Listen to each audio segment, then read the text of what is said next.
கோவை அன்னபூர்ணா உரிமையாளர் சீனிவாசனை ஆணவத்தின் உச்சத்தில் பாஜக அவமானப்படுத்தியிருப்பதாக ராகுல் காந்தி விமர்சனம் செய்திருக்கிறார். அண்மை செய்தியாக பார்த்துக் கொண்டிருக்கிறோம். கூடுதல் விவரங்களை எமது செய்தியாளர் காவியா வழங்க கேட்கலாம். வணக்கம் காவியா. ராகுல் காந்தியினுடைய இந்த விமர்சனம் குறித்தான கூடுதல் விவரங்கள். வணக்கம் திவ்யா. முன்னதாக கோயம்புத்தூரில் நடைபெற்ற ஜிஎஸ்டி கூட்டத்தின் போது தொடர்ந்து மத்திய நிதியமைச்சரை கேள்வி கேட்ட அன்னபூர்ணா உரிமையாளர் சீனிவாசன் மன்னிப்பு கேட்ட சம்பவத்தை அடுத்து தொடர்ந்து அவருக்கு ஆதரவாக காங்கிரஸ் எம்பி ராகுல் காந்தி தற்போது தனது ட்விட்டர் பக்கத்தில் ஒரு பதிவை இட்டிருக்கிறார்.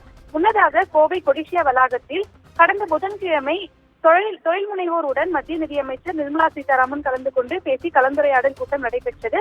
அப்போது கூட்டத்தில் ஜிஎஸ்டியில் இருக்கும் பிரச்சனைகளை கோவையின் பிரபல தொழிலதிபர் அன்னபூர்ணா சீனிவாசன் சுட்டிக்காட்டி பேசினார். அப்போது அவர் பன்னுக்கு ஜிஎஸ்டி இல்லை, ஆனால் பன்னுக்குள் வைக்கும் கிரீம் மற்றும் ஜாமுக்கு 18% ஜிஎஸ்டி என பேசியது தொடர்பான வீடியோ சமூக வலைதளங்களில் வெளியாகி வைரலானது.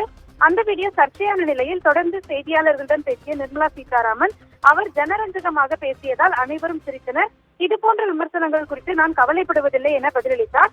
இந்த நிலையில் மத்திய நிதியமைச்சர் நிர்மலா சீதாராமனை நேரில் சந்தித்து அன்னபூர்ணா சீனிவாசன் மன்னிப்பு கோரிய வீடியோவை பாஜக வெளியிட்டது. தொடர்ந்து இந்த வீடியோவும் கடும் சர்ச்சைக்கு உள்ளானது. தொடர்ந்து பாஜக தொழில் முனைவோரை குறிவைத்து, அதாவது தன்னை தாக்குவோரை குறிவைத்து தொடர்ந்து அவர்களை அவமானப்படுத்துவதாகவும் தொடர்ந்து பல்வேறு எதிர்க்கட்சிகளும் தொடர்ந்து இணையவாசிகளும் தங்களது கருத்தை இணையத்தில் பதிவிட்டு வந்திருந்தனர்.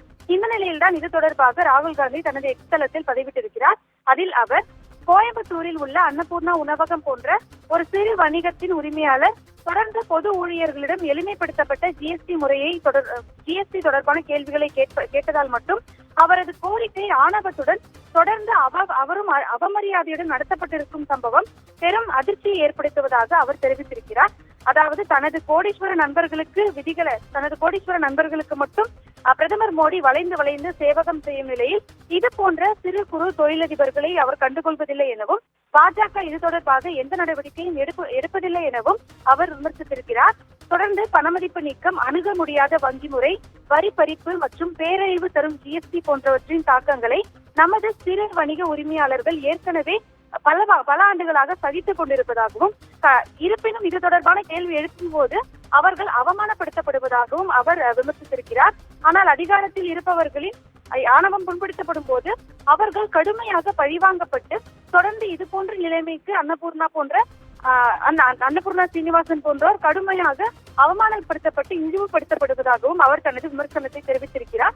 அதாவது சிறு குறு தொழில்கள் பல ஆண்டுகளாக நிவாரணம் கேட்டு வருகின்றனர். ஆனால் ஆணவத்துடன் செயல்படும் மத்திய பாஜக அரசு மக்கள் சொல்வதை கேட்டால் ஒரே வரி விகிதத்துடன் கூடிய எளிமைப்படுத்தப்பட்ட ஜிஎஸ்டியால் லட்சக்கணக்கான வணிகர்களின் பிரச்சனையை தீர்க்கலாம் எனவும் அவர் யோசனை கூறியிருக்கிறார்.